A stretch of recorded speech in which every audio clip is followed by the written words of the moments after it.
And here he is in all of his glory, you could say. I mean, there's nothing much to say about him. It's just a flat-faced semi-truck with rubber tires, and you would think these rubber tires would make it fun to roll and move over. But what is a truck, per se? What is a truck without an excessively huge trailer? This is absolutely ginormous and clips into there just like that, and then a little place for some Autobot stickers. And this is official as far as I can tell, but I don't know. He's a little bit newer. I didn't get him in the box, but we'll see. But with this added truck, of course, he can roll just about as well as he could before, but now he can't turn because, you know, stupid truck. Anyway, just little truck features here, with a little truck articulation. You've got a little missile pods here that go every which way, but we don't move those much because our non-existent OCD will not allow them to be any other way besides this. You got some mirror function right here, not that it matters, just a way for me to reflect on all of the poor financial decisions that I have made throughout the time. Other truck notabilities is it just trailers goes down, and you could even fit another one of his friends in there. But that looks really stupid because it's not a Masterpiece scale figure. Which the only Masterpiece scale figure I have in this line is Megatron, and he turns into a gun, or Ratchet, who's not in his car mode, and I'm too lazy to transform a Masterpiece figure for this video. So you can piss off. Anyway, so you move that back up, and I'd say that's enough of this. It's a boring truck. Why don't we get him converted into a delectable robot?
think this is right. Let's just hope that's right. So then, for the final step, however I've edited this, we've either heard me talking or I've been complaining about it the whole time.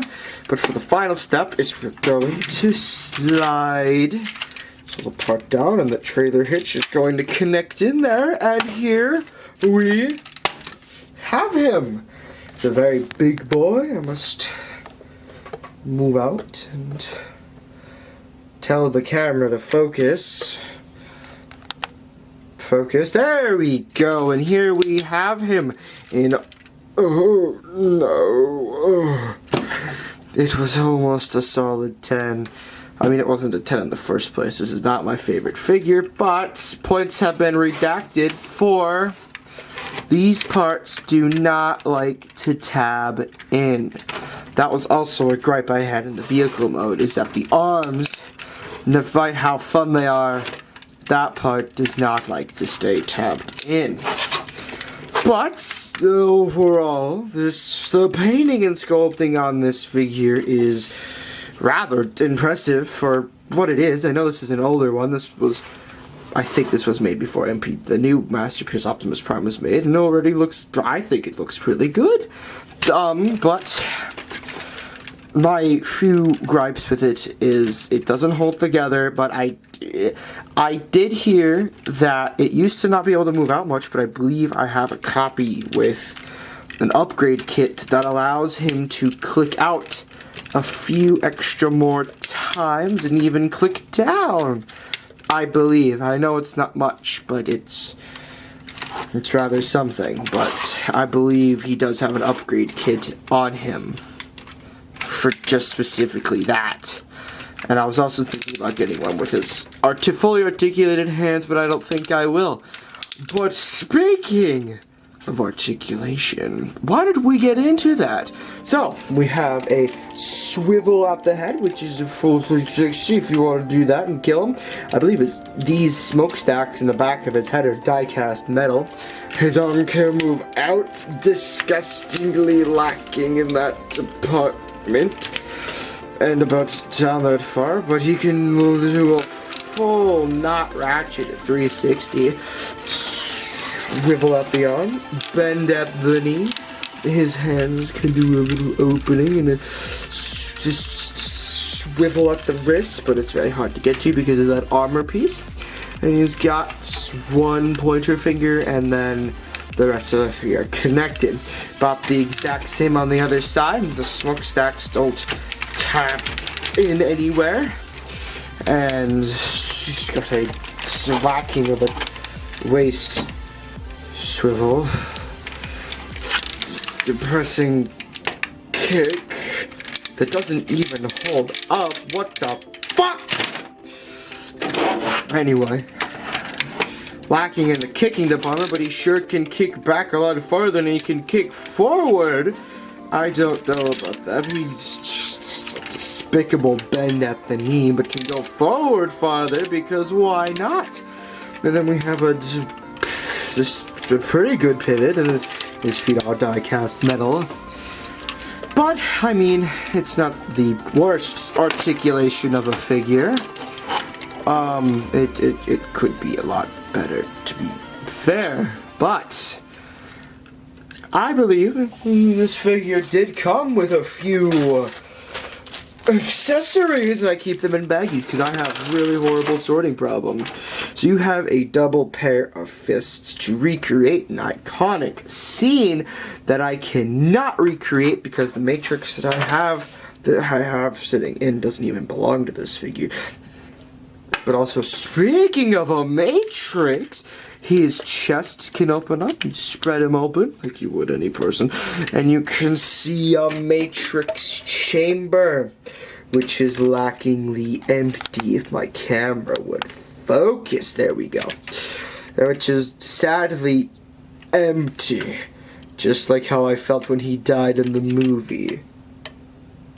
Anyway, just that there's nothing left in there, we'll close him back up.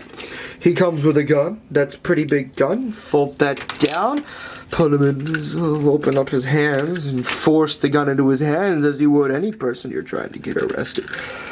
it tabs right in, close his fists, and now he has a gun.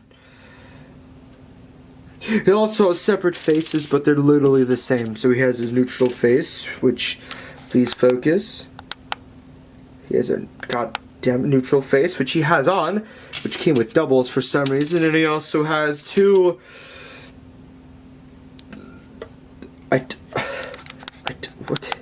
What face even is this? What face is this? The face of Scott helping us all. I don't even know what these faces are. And then he says has this piece, which I have no idea where it goes. But I think I can safely say that this figure, all on its own, isn't that bad. If you are a masterpiece collector or completionist, or like Ultra Magnus, I think you would like to have this figure very much. May not personally be my figure, but he will look very good next to my Optimus Prime and Megatron, which is my really crappy segue into his size comparison. So, we're gonna get into that. Here he is next to a masterpiece Megatron. Here he is with the 3-0 War for Cybertron Optimus Prime. It doesn't transform, but anyway, they look amazing side by side. Just going to move him because I'm lazy with editing, and here he is with Masterpiece Ratchet. So you can see their sizes are very small, and we put them all together, they all look amazing together. And for some diorama shots that I will do post-editing, because I'm a lazy little prick. Overall, I know I am repeating myself once more, but this figure is rather nice. I like it.